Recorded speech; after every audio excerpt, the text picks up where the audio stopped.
Okay, so nightlife in Matintar is very, very lively every night.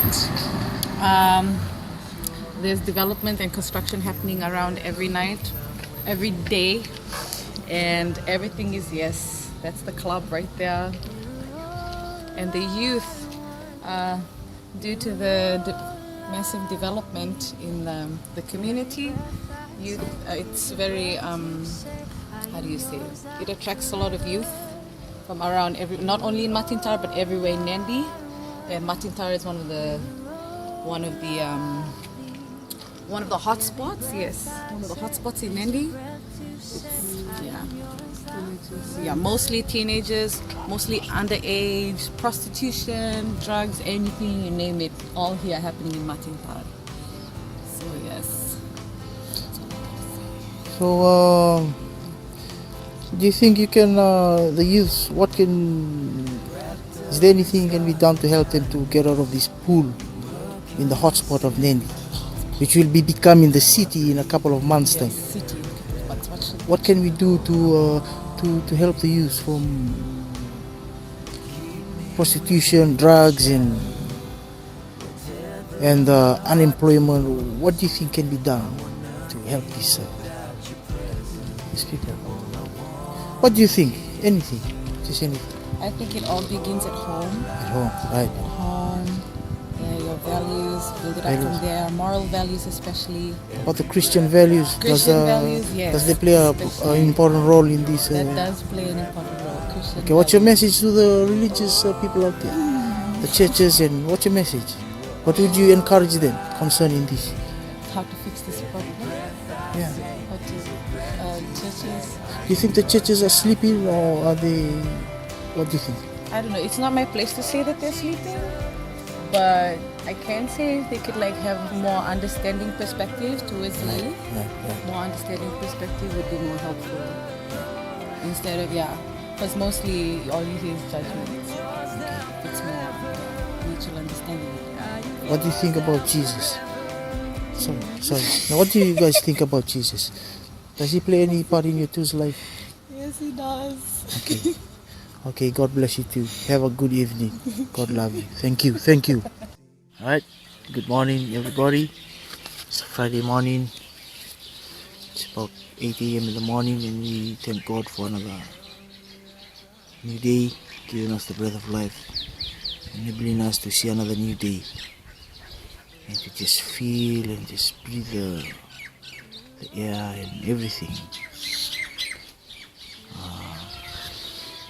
Just about to hear a little testimony from one of my brother. It's a powerful testimony. Just listen and hope it might touch someone's life out there. Alright.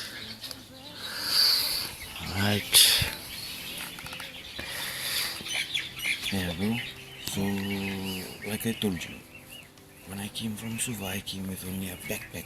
I came with only a bag full of clothes, And that time there we were still hardcore into the partying days, everything was still strong there, all that shit. You know what I'm talking about, eh? And I told you about that cousin of mine I used to stay with. Oh, bro. I tell you, times were hard. And like I said, through all that things I was doing, all those stuff. I knew it was all wrong. It was all wrong, but somehow that, for me, that's how it was. Yeah, that's how it felt. Something how that hand just reached like you up,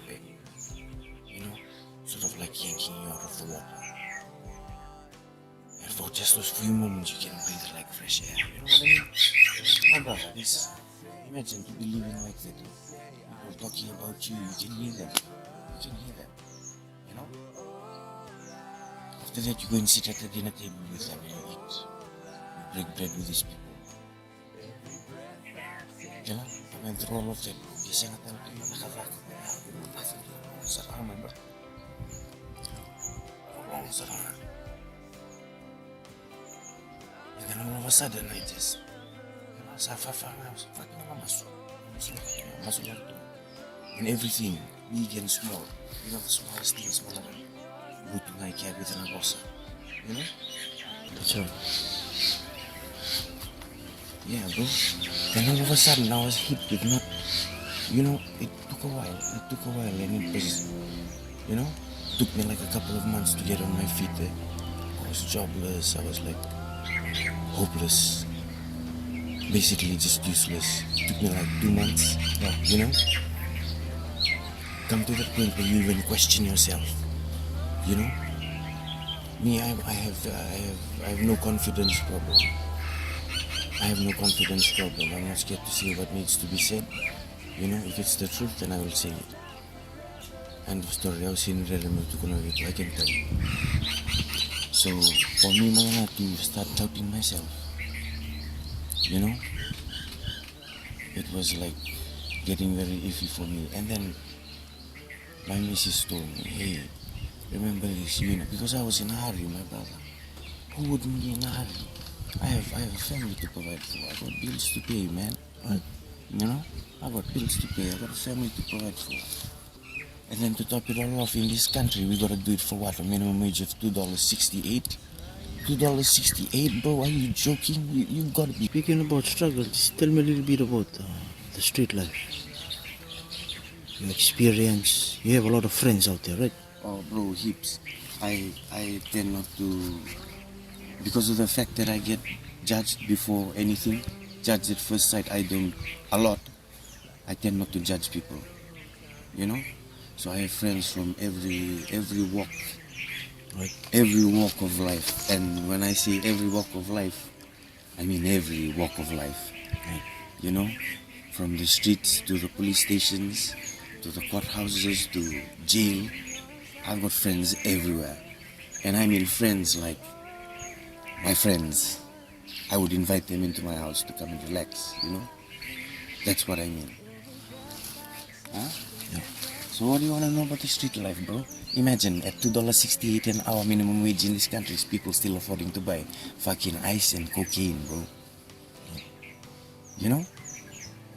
Okay, maybe the average person is not buying cocaine, but we buying weed, right? Yeah. And that's $10. How many Fijians do you know make $10 a month? Yeah, we buy it. Everything's there because, like I said, all these gangs standing out on the streets and all far out. We shouldn't judge them. Them malanga, they got their own struggle going. Don't act like you don't have a struggle going on. Right? And like I said, what do you want a fella to do? Pick mangoes and sell it on the road? Yeah, you could argue that, eh? You could say, the fella should do this, he should do that, he should do a lot. But like I said, no one on the story of his life or his struggle is only between him and God, man. True. Because like I said, this is a classic example. I'm sitting here, I'm talking to you right now. People are gonna look at this and they'll be like, nah, not really, Yeah, but I'm not gonna sit here and try and make you believe what I say. That's not between me and you, that's between me and God. I'm just telling you like it is, how it is, what it is. This is the reality of life that we face here. Eh? True, bro. Yeah. I mean, we gotta be like that, my brother, you know it, eh? Just one last thing. What's up, bro? Just talk to me about addiction. Addiction? Yeah. Drug addiction, whatever. Boy, bro, see, like, as far as drug addiction goes, like, I feel, personally, I feel that if I had to talk to you about that and try and tell you something smart and try and tell you something wise, I'd be lying to you and I'd be like the biggest hypocrite. Eh? Because you know me personally and we've known each other for long, and you know I smoke constantly. And you know that's a fact, eh? Come on, you've been around, come on. Yeah. So like I feel like if I had to talk about addiction, then if I'd say, hey, we gotta do this, we gotta do that, bro, like I told you yesterday, my brother, I still have my own backyard malanga to clean up, eh? Yeah. The best thing I can tell people is, clean your backyard man and then come in. That's the best thing I can tell people. Because me mananga, I'm still, see my backyard, I haven't even raked it. And I'm talking about a dog that came and took a crap in your yard. See, Nikilai, that dog already crap in my yard yesterday. And I should even clean it up. And I'm worried about your yard. You know what I mean? Yeah. Bro, but the thing is,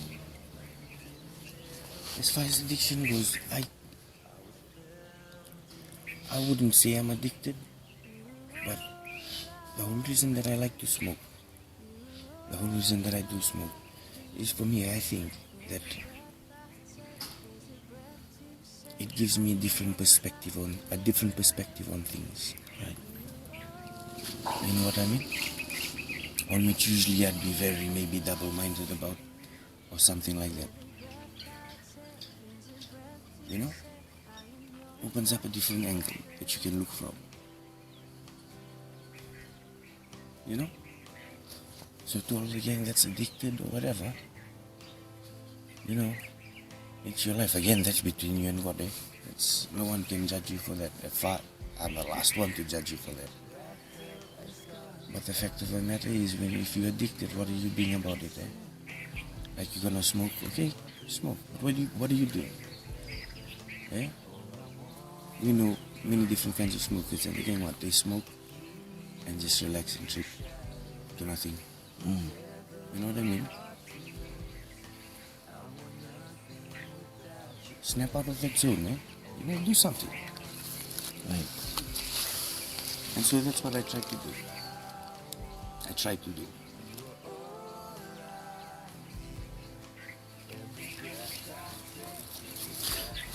For the very last one, where do you find yourself in Christ?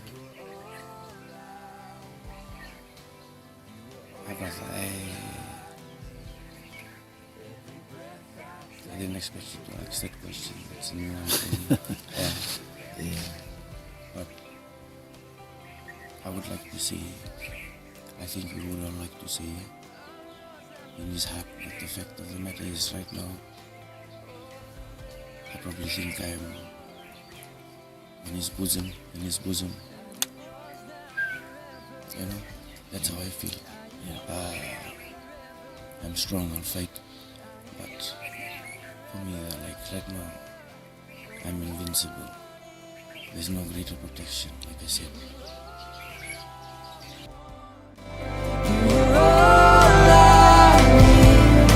Every breath I take is a breath to say I am yours now forever. You were all I want.